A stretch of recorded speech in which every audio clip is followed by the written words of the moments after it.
बिस्मिल्लाहिर्रहमानिर्रहीम, अस्सलामुअलैकुम। आप देख रहे हैं GNN और मैं हूं तनसीर जैद। और मैं हूँ इकरार आज। हेडलाइंस आप जान चुके। बुलेटिन का आगाज करेंगे अहम खबर के साथ। ट्रंप ने रिपब्लिकन पार्टी की तरफ से सदारती नामजदगी को कबूल कर लिया।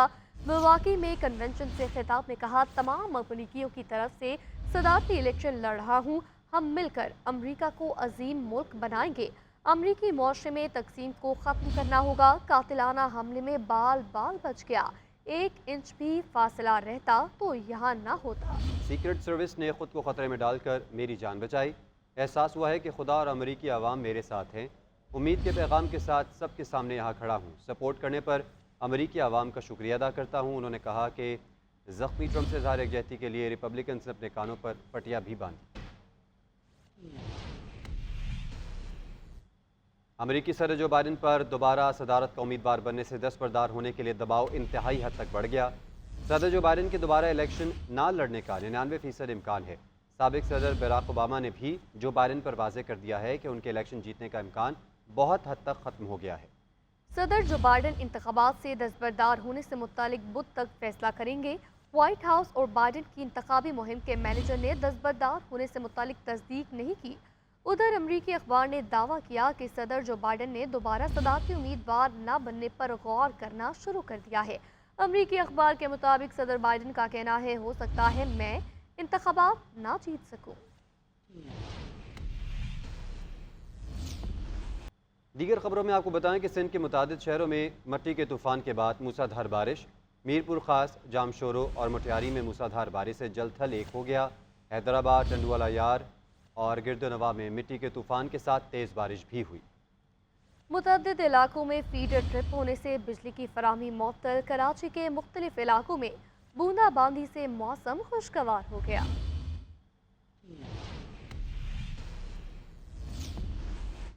कराची के मुख्तलिफ इलाकों में बूंदाबांदी का सिलसिला जारी। स्कीम 33, सोहराबकोट, शाहराह फैसल, सदर टावर, आई चंडीगढ़ रोड के तरफ भी बूंदाबांदी हुई। मौसम की मज़ीद तफसीलात जानते हैं नुमाइंदा GNN कराची बुरहान मुस्तफ़ा से। जी बिल्कुल, कराची में कुछ हद तक समंदरी हवाएं जो है वो बहाल हुई हैं। सुबह से ही कराची के मुख्तलिफ इलाकों में जो है वो हल्की बूंदाबांदी का सिलसिला शुरू हो चुका है। स्कीम 33, सोहराबकोट, शाहराह फैसल, धोराजी, लियाकताबाद, नाजमाबाद और मुख्तलिफ इलाकों में जो है वो सुबह से ही हल्की बूंदाबांदी का सिलसिला शुरू हुआ है।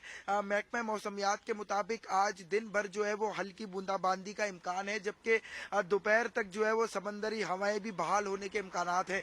महकमा मौसमियात की पेशगोई की गई थी। आज जो है वो सुबह से ही कराची का मौसम तब्दील हुआ है। हल्की बूंदाबांदी का सिलसिला जो है वो शुरू हुआ है, जबकि रात गए से जो है वो कराची में हब्स और गर्मी वो उसकी काफ़ी शिद्दत थी, लेकिन सुबह में जो है वो मौसम तब्दील हुआ है।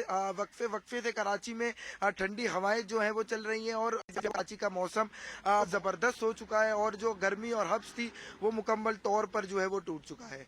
जी, इसी तरह सूबाई दारुल हुकूमत लाहौर में गर्मी और हब्स बरकरार है। महकमा मौसमियात के मुताबिक शहर में अगले 24 घंटों के दौरान बारिश मुतवक्के है। इस पर मजीद बात करते हैं सुलेमान सिद्दीक से। जी सुलेमान, बताएगा मौसम का हाल।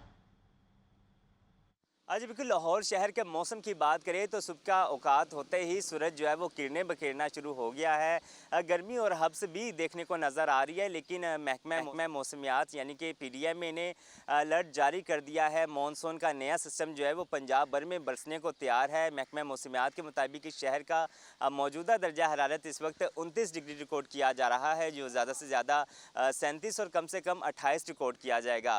हवा की बात करें तो शहर में इस वक्त 2 किलोमीटर पर घंटे की रफ्तार से हवा चल रही है। नमी जबकि 78% रिकॉर्ड की जा रही है। महकमा मौसमियात का ये भी कहना है कि लाहौर में आइंदा 24 घंटों के दौरान हल्की से दरमियानी दर्जे की बारिश हो सकती है। लाहौर की महकमा मौसमियात की बात करें तो महकमा मौसमियात का ये भी कहना है कि गुज़श्ता रोज़ से गर्मी और हब्स का रात जो है वो तारी है, लेकिन लाहौर समेत पंजाब में 22 जुलाई तक वक्फे से बारिशें हो सकती है, जिसके बाद मौसम में बेहतरी आएगी और दर्जा हरारत में भी कमी वाक़या होगी। जी, तो अब कुछ बात करेंगे लोड शेडिंग की। कराची के मुख्तलिफ इलाकों में गैर एलानिया load shedding. Liaquatabad, C1 area, C3 area और नाजिमाबाद में 18 घंटे बिजली बंद होने से इलाका मकीन परेशान है। कहते हैं कि गर्मी में लोड शेडिंग से ज़िंदगी अजाब हो चुकी है।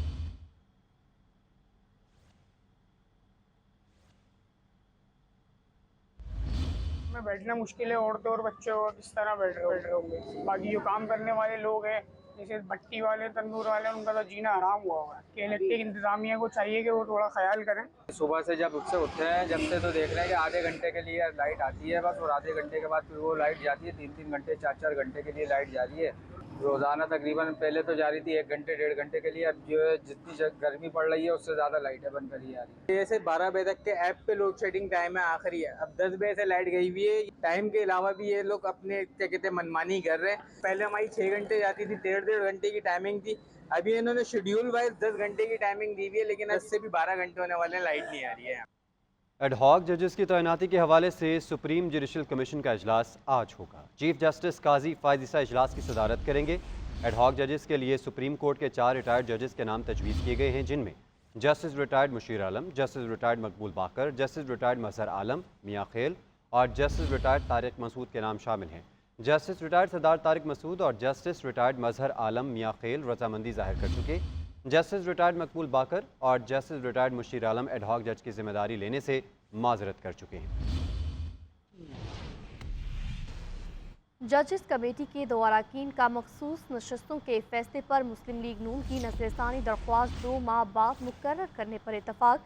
ज़राए के मुताबिक मुस्लिम लीग नून की नजरसानी दरख्वास्त नंबर लगाकर जजेस कमेटी के सामने पेश की गई। कमेटी के 2 अरकान ने नजरसानी दरख्वास्त 2 माह बाद मुकर्रर करने पर इतफाक किया। ज़राए के मुताबिक कमेटी के अक्सरियती अरकान की राय है जजेस 2 माह की छुट्टियों पर जा रहे हैं और वो दस्तयाब नहीं होंगे।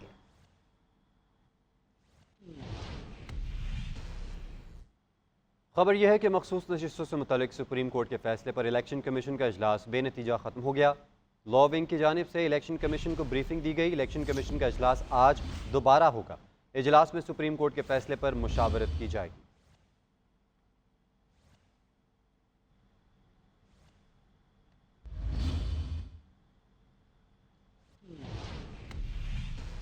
वज़ीर आज़म शहबाज शरीफ की ज़ेर सदारत FBR में इस्लाहात और डिजिटलाइजेशन के हवाले से इजलास हुआ। वज़ीर आज़म ने ज़ेर अल्तवा टैक्स मुकदमात निपटाने के लिए एपलेट ट्रिब्यूनल्स की तादाद 100 तक बढ़ाने की हिदायत कर दी। वज़ीर आज़म शहबाज शरीफ ने कहा कि टैक्स रिफंड का निज़ाम मज़ीद बेहतर बनाएंगे। FBR में इस्लाहात से महसूलात में इजाफा मुमकिन है। दौलतमंद और सरमायादार को तरजीही बुनियादों पर टैक्स नेट में लाया जाए। गरीब तबके पर इजाफी बोझ ना डाला जाए। वज़ीर-ए-आज़म शहबाज शरीफ की मुख्तलिफ अदालतों और ट्रिब्यूनल्स में ज़ेर-ए-इल्तवा टैक्स मुकदमात जल्द निपटाने के लिए एपलेट ट्रिब्यूनल की तादाद 100 तक बढ़ाने की हिदायत। कहा अक्टूबर 2024 तक हर टैक्स दहिंदा के लिए सिंगल सेल्स टैक्स सिस्टम लागू किया जाए। बताया गुज़िश्ता 4 माह में टैक्स रिफंड्स में 800 अरब रुपए का फ्रॉड पकड़ा गया। तफसीलात जानने के लिए देखिए ये रिपोर्ट। वज़ीर-ए-आज़म शहबाज शरीफ की ज़ेर सदारत फेडरल बोर्ड ऑफ रेवेन्यू में इस्लाहात और डिजिटलाइजेशन के हवाले से अहम जायजा इजलास। शुरका को ब्रीफिंग में बताया गया कि मुख्तलिफ अदालतों और ट्रिब्यूनल्स में टैक्स के हवाले से 3.2 खरब रुपए के 83,579 मुकदमात ज़ेर इल्तवा हैं। जदीद टेक्नोलॉजी के इस्तेमाल से टैक्स देने की इस्तात रखने वाले 49 लाख अफराद की निशानदही की गई। 1 अप्रैल 2024 से अब तक FBR ताजर दोस्त मोबाइल फोन एप्लीकेशन के जरिए 1.5 लाख रिटेलर्स रजिस्टर हो चुके हैं। इस मौके पर वज़ीर-ए-आज़म ने कहा कि गुज़श्ता 4 माह में टैक्स रिफंड में 800 अरब रुपए का फ्रॉड पकड़ा गया। वज़ीर-ए-आज़म ने टैक्स मुकदमात को जल्द निपटाने के लिए अपेलेट ट्रिब्यूनल्स की तादाद 100 तक बढ़ाने की हिदायत की। इजलास के दौरान वज़ीर-ए-आज़म को बताया गया कि integrated transit trade management system मंसूबे का निफाज अक्टूबर 2024 से होना शुरू हो जाएगा, जिसके तहत तुरखम और चमन के पाक अफगान बॉर्डर्स पर तजारत के हवाले से बैनुल अक़वामी मायार के 1 विंडो सहूलियत मराकज कायम किए जा रहे हैं। वज़ीर-ए-आज़म ने ग्वादर बंदरगाह में भी जदीद निज़ाम के निफाज की हदायत करते हुए कहा कि अक्टूबर 2024 तक हर टैक्स दहिंदा के लिए सिंगल सेल्स टैक्स सिस्टम को लागू किया जाए। वज़ीर-ए-आज़म को बताया गया कि टैक्स दहिंदगान की सहूलत के लिए सिंगल सेल्स टैक्स रिटर्न निज़ाम लाया जा रहा है, जिसके जरिए FBR मुल्क भर की रेवेन्यू अथॉरिटी से मुंसलिक हो जाएगा। सेनेट की कायमा कमेटी पावर ने IPPs के साथ मुआहदों की तफसीलात 3 हफ्ते में तलब कर ली। गुज़िश्ता 20 साल में कैपेसिटी पेमेंट्स की तफसीलात और अदायगियों की वजूहात मांग ली गई हैं। सेक्रेटरी पावर डिवीज़न को सवालनामा भी भिजवा दिया गया। सेनेट की कायमा कमेटी पावर ने ख़त में कहा है कि प्लांट्स की कीमतों के लिहाज से खित्ते के ममालिक के साथ मवाजना फराहम किया जाए। गुज़िश्ता 20 साल में IPPs को कैपेसिटी पेमेंट्स की तफसीलात और अदायगियों की वजूहात दी जाएँ। निजी शोबे में लगने वाले तमाम प्लांट्स के स्पॉन्सर्स की तफसीलात गुज़िश्ता 6 साल में लगने वाले विंड पावर प्लांट्स की तामीरी और पैदावारी लागत समेत दीगर मुतल्लिका मालूमात फराहम करने का भी कहा गया है। कमेटी ने 1992 में गैस और फर्नेस ऑयल पर चलने वाले 50 मेगावाट से ज़ायद के प्लांट्स की मालूमात भी तलब की हैं।